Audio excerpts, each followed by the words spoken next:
جی ناظرین السلام علیکم، اور دو خبریں ہیں اور دونوں بہت اہم خبریں ہیں، ان کے حوالے سے بات کرنی ہے۔ ایک تو توشہ خانہ کے حوالے سے مزید تفصیلات ملی، وہ جو ریاست مدینہ کے داعی تھے، وہ جو اسلام کا نظام لانا چاہتے تھے، وہ جو حضرت عمر فاروق رضی اللہ تعالیٰ عنہ کی مثالیں دیا کرتے تھے، وہ جو امر بالمعروف کی باتیں کیا کرتے تھے، اس وزیر اعظم کے دور میں اور اس وزیر اعظم کے حوالے سے ایک بڑی سٹوری آ گئی ہے۔ توشہ خانہ سے 3 اور قیمتی گھڑیاں بیچ دی گئی ہیں۔ ان کی مالیت کیا تھی اور وہ کہاں سے لی گئیں اور اس کو کس طرح ڈسپرس کیا گیا، کتنا سابق وزیر اعظم عمران خان نے اس سے منافع کمایا اور عوام کے ساتھ اسلام کے نام پر کتنا جھوٹ بولا، اس کے بارے میں بات کریں گے۔ دوسری خبر اسحاق ڈار صاحب کے حوالے سے ہے۔ اسحاق ڈار صاحب کو پاکستانی پاسپورٹ مل گیا ہے، جو کہ بہت عرصے سے نہیں مل رہا تھا۔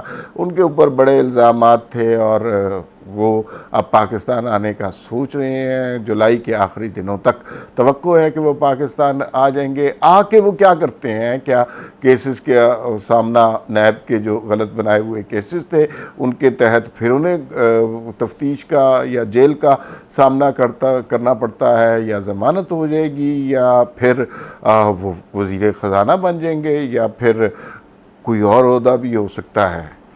ہاں، تو یہ ساری دو باتیں ہیں، اس پہ بات کرتے ہیں۔ جناب، 3 گھڑیاں وزیر اعظم صاحب کو ملیں توشہ خانہ کے حوالے سے۔ توشہ خانہ کے حوالے سے مطلب وزیر اعظم کو گفٹ ہوئی قیمتی گھڑیاں، اور 10 کروڑ روپے کی گھڑی، اور بڑی مہنگی گھڑیاں۔ اور وہ گھڑیاں ظاہر ہے وزیر اعظم کو کوئی تحفہ ملے، کوئی مخیر شخص دے، کوئی بیرون ملک شخصیت دے، کوئی دوست دے۔ وزیر اعظم جب آپ ہوتے ہیں تو وزیر اعظم کی حیثیت سے آپ کا پہلا کام یہ ہوتا ہے کہ وہ گھڑیاں آپ توشہ خانہ میں جمع کرا دیں، کیونکہ وہ آپ کو نہیں ملی ہوتی، آپ کے عہدے کو ملی ہوتی ہیں۔ قاسم عباسی صاحب جو ہمارے دوست ہیں، انہوں نے دا نیوز میں یہ سٹوری کی ہے، اور یہ نیوز ہر طرف بڑی تیزی سے سپریڈ ہو رہی ہے اور ٹاک آف دا ٹاؤن بنی ہوئی ہے کہ وہ ریاست مدینہ کے دعوے دار گھڑیاں بیچ کے کھا گئے۔ کیا دھوکہ دیا اس قوم کو کہ سمجھ نہیں آتی کہ کس طرح یہ اس قدر گھٹیا سطح پر جا کر حرکتیں کرتے ہیں۔ اور یہ وہ لوگ ہیں جو راہ چلتے سے وزیر اعظم بننے کے باوجود جو ہے نا 1,00,000 2,00,000 ویسے ہی پکڑ لیتے ہوتے ہیں۔ اس طرح کی ان کی سوچ ہے، اور باتیں کیا کرتے ہیں، باتیں تو کم از کم اسلامی انقلاب سے کم نہیں کرتی۔ تو گھڑیوں کا انقلاب توشہ خانہ میں آیا، اور 3 گھڑیاں، اور ٹوٹل مالیت ان کی 15 کروڑ 40 لاکھ روپیہ، مہنگی گھڑیاں۔ امپورٹنٹ بات یہ ہے کہ جب یہ تحائف ملے، انہیں توشہ خانہ میں جمع نہیں کرایا گیا، اندراج ہی نہیں ہوا۔ اچھا، ایک اصول ہے توشہ خانہ میں کہ آپ اگر وزیر اعظم کوئی چیز خریدنا چاہیں تو اس چیز کا 20% جمع کرا کر آپ وہ چیز خرید سکتے ہیں۔ یہ لاجیکل لیگل بات ہے، اور پہلے آپ 20% جمع کرائیں، پھر اس کے بعد وہ چیز خرید لیں۔ عمران خان حکومت نے ایک سٹیج پہ اس کو 50% کر دیا، یعنی وزیر اعظم 50% جمع کرائے پھر وہ چیز خرید سکتے۔ بڑی تالیاں بجی، واہ واہ، کمال ہو گیا، کمال ہو گیا۔ کتنے نیک اور دیانتدار لوگ ہیں، یعنی جو وزیر اعظم 20% پہ چیز لے سکتا تھا وہ 50% پہ اب لے گا، جیب سے پیسے ڈالے گا۔ سوشل میڈیا پر قیامت کوہرام مچ گیا، دیانتداری کا شاہکار اور وہ عظیم شخص، آہا۔ تو جناب، قصہ یہ ہے کہ وہ گھڑیاں توشہ خانہ میں جمع نہیں کرائی گئیں۔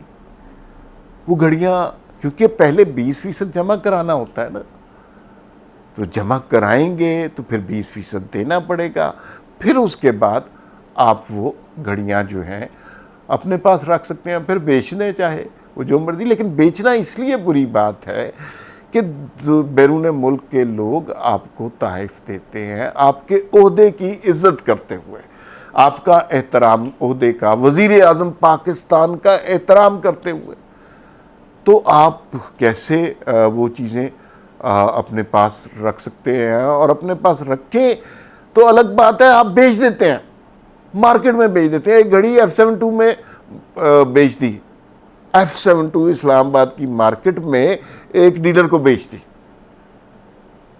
یعنی سڑک پہ گلی گلی میں وزیر اعظم پاکستان کے تحائف بک رہے ہیں، جو کہ باہر سے بہت ہی محترم دوستوں نے دیے، اور اس لیے دیے کہ وہ آپ کے عہدے کا احترام کرتے تھے. لیکن یہاں پر وہ لوگ ہیں جو 5 روپے نہیں چھوڑتے. تو خیر وہ وزیر اعظم کو گھڑیاں ملی. انہوں نے پہلے کام یہ کیا، پہلے گھڑیاں بیچ دی، توشہ خانہ میں اندراج نہیں کرایا، رجسٹر میں لکھوایا نہیں ہے. پہلے گھڑیاں بیچ دیں، ان گھڑیوں سے فائدہ حاصل کیا. ظاہر ہے ان قیمتی گھڑیاں تھیں. پھر اس کے بعد اپنی قیمت لگا کر جتنے کی بھی بنتی ہیں اس کا 20% خزانے میں جمع کرا دیا. سمجھ آ رہی ہے آپ کو بات؟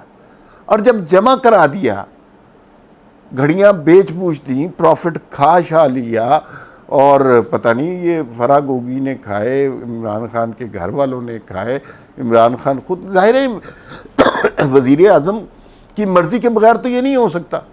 تحفے تو انہیں ملے تھے، تو یہ سمجھ لینا کہ ان تحفوں میں ان کا کوئی شیئر نہیں تھا، ان کے فروخت میں. تو یہ تو بیوقوفوں والی، بچوں والی بات ہے نا. یہ وہی جیسے معروف دفاعی تجزیہ کار اور دیگر اینکر یہ کہتے ہیں نہیں عمران خان کی ٹیم نہیں اچھی تھی، لیکن عمران خان کرپٹ نہیں ہے. اب اور کیا کرپشن کا ثبوت چاہیے ظالموں؟ گھڑیاں تک بیچ گیا. تو وہ جب 20% جمع کرا دیا، اس کے بعد کہا جی کہ 50% آج سے ہوگا. ہمیں صرف وہ ایسپیکٹ بتایا گیا کہ 50% جمع کرانا پڑے گا. وزیر اعظم پاکستان نے کیا زبردست فیصلہ کیا. اصل صورتحال یہ نہیں ہے. اور ابھی یہ ٹپ آف دا آئس برگ ہے، یہ ابھی چھوٹے چھوٹے کیس ہیں. ابھی ذرا تھوڑی عرصے تک آپ کو ہاؤسنگ سوسائٹی، چینی کے سکینڈل، ادویات سکینڈل، اور یہ وہ جھولیاں بھر بھر کے، بوریاں بھر بھر کے یہ اس ملک کو لوٹ کے لے کے گئے ہیں، اور بات کرتے ہیں اسلامی انقلاب کی، امر بالمعروف کی، اور حضرت عمر فاروق رضی اللہ تعالیٰ کے کرتے کی مثالیں دیتے ہیں. کس قدر یہ جو ہیں عمران خان اور ان کے حواری کس قدر غلیظ لوگ ہیں، اور ہمارے معصوم لوگوں کے ذہنوں سے مذہب کی بنیاد پر کس طرح کھیلتے رہے، اور مذہب کو آڑ بنا کر کس طرح دونوں ہاتھوں سے اس ملک کو لوٹتے رہے، چھوٹے چھوٹے چوروں کی طرح. بڑی بڑی کچھ سکینڈل وغیرہ وہ تو ہیں ہی، وہ انہوں نے 10 روپے نہیں چھوڑے. یہ اتنے غلیظ لوگ ہیں. خیر یہ ایک بہت بڑا سکینڈل ہے، اس پہ کچھ بھی نہیں ہوگا. اور ایک وزیر آ کے کہہ دے گا عمران خان کے دور کا، عمران خان کا حق تھا، اور باقی ساری تفصیلات میں کوئی نہیں پڑے گا. تو خیر یہ بہت بڑی خبر ہے. اب دوسری خبر پہ آتے ہیں، اور وہ اسحاق ڈار کے حوالے سے. اسحاق ڈار وطن کیوں واپس آ رہے ہیں، اور آنا چاہیے. پہلے تو بات یہ ہے وطن آنا ان کا حق ہے. مفتاح اسماعیل کی نوکری کو کیا خطرہ ہے، اور کیا وزارت خزانہ وہ سنبھالیں گے؟ بہت سارے سوالات ہیں. اور اس میں یہ ہے کہ ان کے کیسز کا کیا بنے گا. کیسز اس بنیاد پر بنے تھے کہ ایسٹ بیانڈ مینز، اور پھر ایک جو ہے کسی این جی او کے ساتھ جو میرے خیال میں حجویری ٹرسٹ ہے، اس کے ساتھ وہ معاملات انہوں نے نکال لیے. تو یہ نیک سے لوگ ہیں، خیرات کا کام کرتے رہتے ہیں اور نیکیاں کماتے رہتے ہیں، اس کا بہت شور نہیں کرتے. تو یہ اسحاق ڈار صاحب کی واپسی کے حوالے سے توقع ہے. اور انہوں نے یہ بھی کہا کہ نیب نے جو سیاسی بنیادوں پر کیسز کھولے تھے وہ اب بند ہونے چاہیے. حالات ایسے لگ رہے ہیں وہ بند ہونے چاہیے. اب مفتاح اور اسحاق ڈار صاحب کا کیا بنے گا؟ مفتاح بھی ہمارے دوست ہیں، انہوں نے بڑا اچھا کام کیا. آئی ایم ایف کے معاہدے کو لے کر چلنا، ان سے قسطیں لے لینا، ان کے منہ سے نکال لینا جبڑوں سے، جبکہ وہ چاہتے تھے کہ پاکستانی عوام پر ظلم کے پہاڑ توڑ دیں. تو اس سچویشن میں ان سے قسطیں لے لینا، ایگریمنٹ کر لینا، اور بہت بڑی بات ہے. جو فرق ہے مفتاح میں اور اسحاق ڈار میں، اگر اسحاق ڈار کو یہ موقع ملتا تو اسحاق ڈار IMF کے اس معاہدے کو تسلیم نہ کرتے، اس لیے کہ وہ ان کا سٹیچر یہ ہے، وہ کئی اکانومیز کو ہینڈل کر چکے ہیں۔ جب اسٹیبلشمنٹ اور پیپلز پارٹی کی حکومت ہوتی ہے، یاد رکھیے، تب بھی وہ ان سے اکانومی کے لیے مشورے کیے جاتے ہیں۔ IMF میں جا کر وہ معاہدہ ری نیگوشیٹ کرتے، کچھ اپنی ٹرمز بھی ڈکٹیٹ کرتے، اور وہ ٹرمز ڈکٹیٹ ہوتی تو شاید پاکستان کے لیے اتنی مشکل نہ ہوتی۔ میرے خیال میں اسحاق ڈار آئیں گے، اور آ کے پہلے تو اپنے ایک دم تھوڑی وزیر ایئرپورٹ سے تھوڑی حلف لے لینا، انہوں نے آ کے ذرا اپنے کیسز کے حوالے سے کام کریں گے، پھر اس کے بعد وہ بات کریں گے کسی عہدے کی۔ ایک بس اس پہ بات ختم کرتے ہیں، سارے لوگ یہ توقع کر رہے ہیں کہ وہ وزیر خزانہ بن جائیں گے، اور مفتاح جو ہے وہ ان کا رول بھی رہے گا، ایسا نہیں ہے کہ مفتاح کا رول نہیں رہے گا یا وہ ختم ہو جائیں گے، لیکن اسحاق ڈار کا سٹیچر بہرحال بڑا ہے، اور وہ اکانومی کو بہتر کرنے کی ایبلٹی رکھتے ہیں۔ لیکن ایک اور خبر ہے کہ اسحاق ڈار صرف وزیر خزانہ نہیں بننے آ رہے، ان کو کوئی اور عہدہ بھی مل سکتا ہے۔ وہ عہدہ کیا ہو سکتا ہے؟ آپ بھی سوچئے، میں بھی سوچتا ہوں، پھر ملاقات ہوگی۔ اللہ حافظ۔